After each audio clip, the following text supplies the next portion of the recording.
Good morning, everyone. My name is Mighty Stream, and I'm going to do your June the 29th spiritual principle day in a meditation. If you need to reach me, feel free to do so at recoveryofhope21@gmail.com. Let's go ahead and get into that meditation. I hope you're having a wonderful morning. I am having a wonderful morning, but I want to say it is coming with challenges. This is my fourth taping. I can't even pretend that I don't know the title of the meditation. This is my fourth taping of this one. And it just has to do with me working on a smaller device. So hitting the wrong buttons, ending the recording when I'm midstream. So let's go ahead and get into it though, right? I'm still excited to be with you. Um, yeah. Still excited to be with you. This is interesting. It's entitled In Harmony with Reality. And it says, Sanity is living in harmony with reality. That comes from the Living Clean book, chapter 1, A Vision of Hope. Yeah, the organization I work with, Hope Through Navigation, we just did a 7th annual event, Jabs Jubilation event. And I'm telling you, dealing hope instead of dope today, right? Man, it's so exciting how our God can use us to bring hope instead of dope to our communities. This is going to be good. It says here, get real. To addicts, even those of us with clean time, reality can be a dirty word. People telling us that our version of XYZ isn't real, that we are in denial about XYZ, or worst of all, that our feelings about XYZ don't square with reality.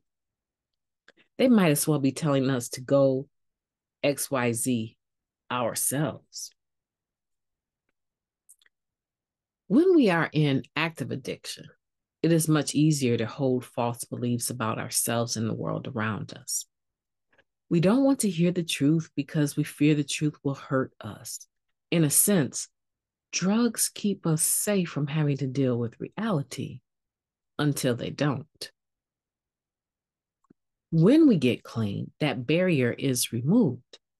And the 12-step process actively challenges us to discover, dismantle, and discard those beliefs that separate us from the truth of a situation and prevent us from being authentic and acting with integrity.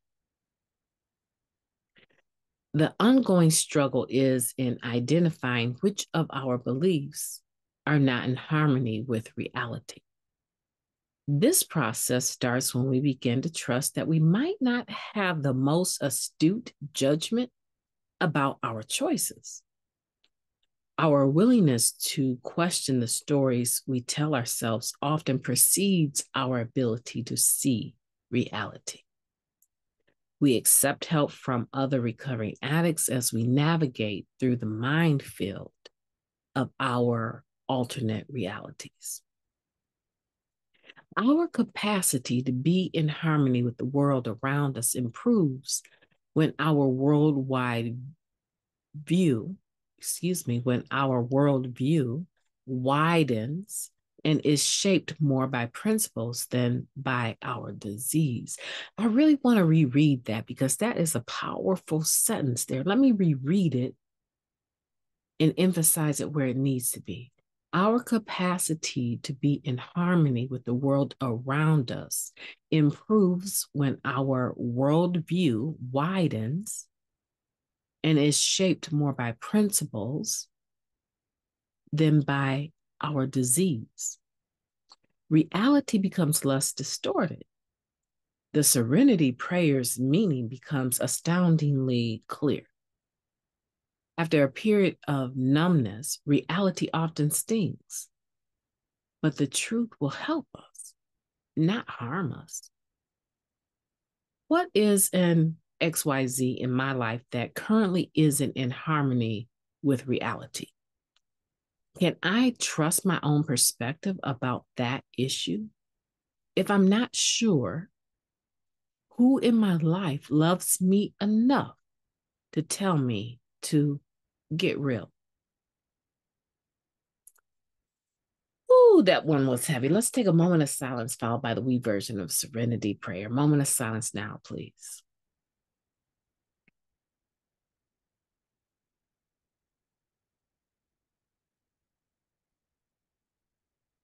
Thank you.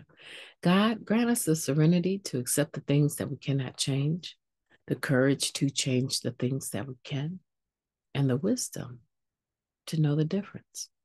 Just for today. Please and thank you. So the serenity prayer becomes astoundingly clear when we start to rest, right? Or hover over spiritual principles instead of the disease of addiction that likes to really run riot within us sometimes. It becomes very clear. So, who do you have, right? Who do I have? I have a few people, not many, but I have a few people that will say, no, get real. That sounds really good. I have this amazing niece and nephew, both of them. Sometimes when I'm having a conversation with them, the look on their face is just, it cracks me up because when they're listening to me and I'm talking with them, they're looking at me like, no, that's not reality.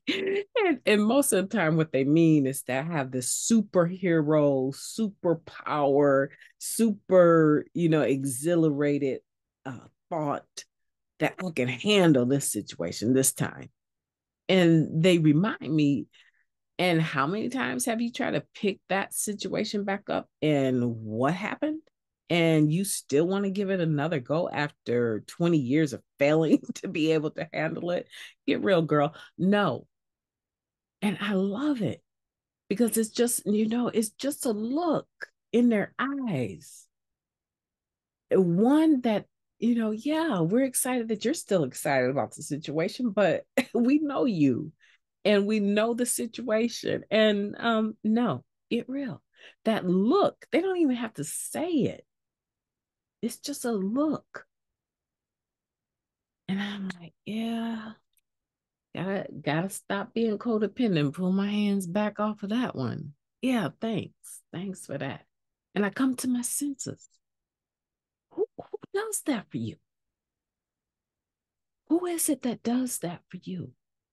Who is your person? Do you have a person? Some people don't have a person, right? I have a couple of people. I have a couple of people. One is in town and one is out of town, right? I mean, actually, there's probably more than a couple, but there's two people, one for sure that I know that I talk to every day. And if I don't talk to them every day, there's some level of interaction through text. Pretty near every day.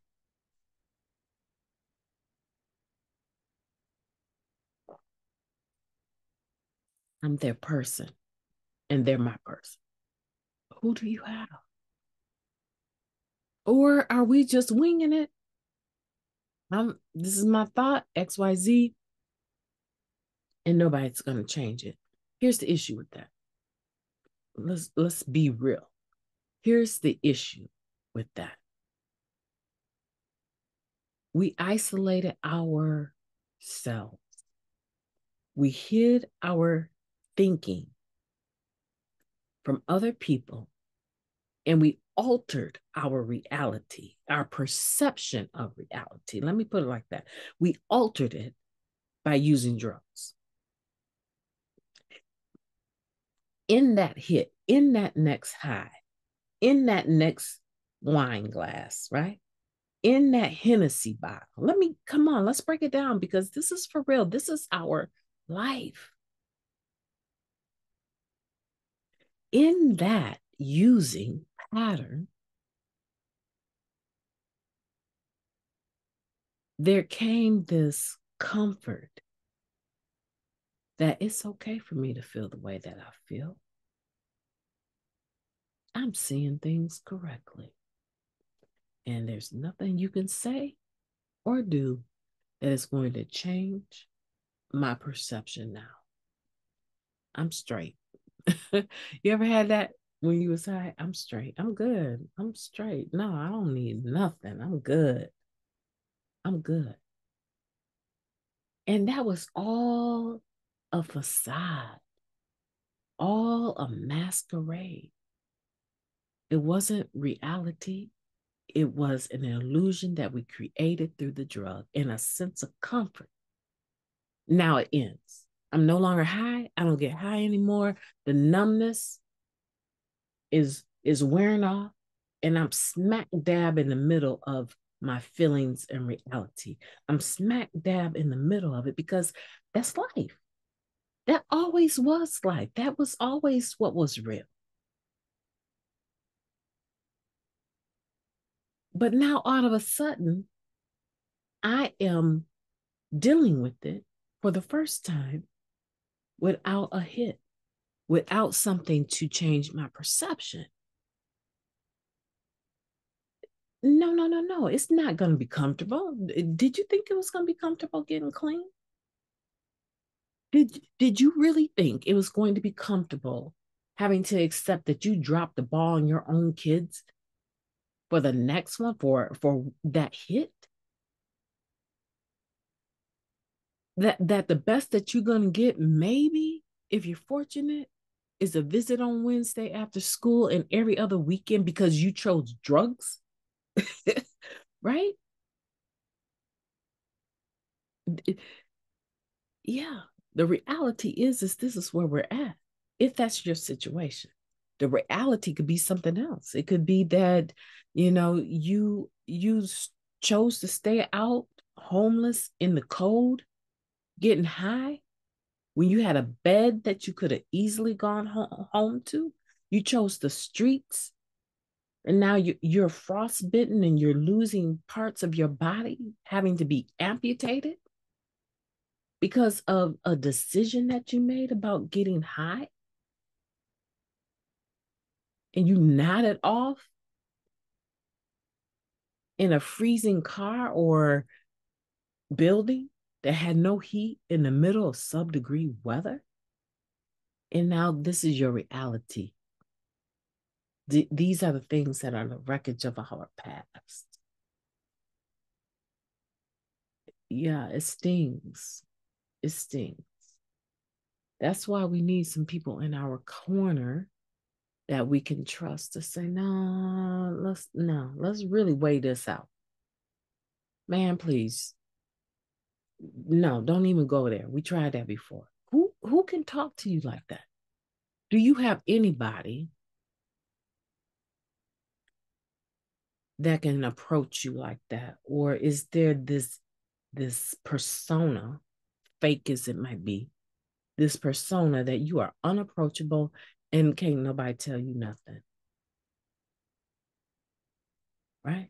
No one can approach you. Man, it breaks my heart when people reveal to me after having a conversation, a heart to heart with me, how they used to perceive me as unapproachable. It breaks my heart. It's like, man. And this is, they're talking about time period when I was clean. And I know exactly that time period. And I know exactly what was going on. I know exactly what they mean.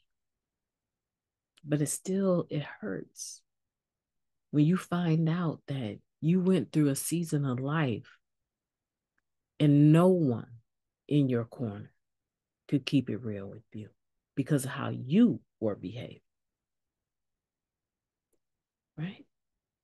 Don't let that be your story. We've come too far, guys. We've come too far. So ask yourself today, what is an XYZ in your life that currently isn't in harmony with reality? Can you trust your own perspective about that issue? And if you're not really sure about it, who is in your life that loves you enough that can tell you to get real? But here's another question, because they're not saying it here. Who is it in your life that you've given permission to keep it real with you? That's the better question. Because a lot of times people don't approach me because they don't think I'm approachable. And if that's the case, we got a problem. My name is Mighty Stream. I've enjoyed talking to you. I am going to have the most absolute beautiful day of my life because I have had a beautiful time going over my meditations with you today. I want for you to have a beautiful day on purpose as well. I know you can do it. Hit me up in the comments down below or send me an email. I received some beautiful emails from yesterday. I'm looking at them now. So if you're out there and you have reached out to me, I am going to be responding in the next 30 minutes. Otherwise, just drop me a comment down below when I see your comment. I promise you, if you don't get nothing but a heart, as soon as I see it, I will respond and I will double back and make a comment when I have more time in the day. If I have not, then there's something with the technology because I have not seen the comment. Okay. But when I see it, I will respond. My name is Mighty Stream. Have a beautiful day on purpose. I intend to talk to you tomorrow.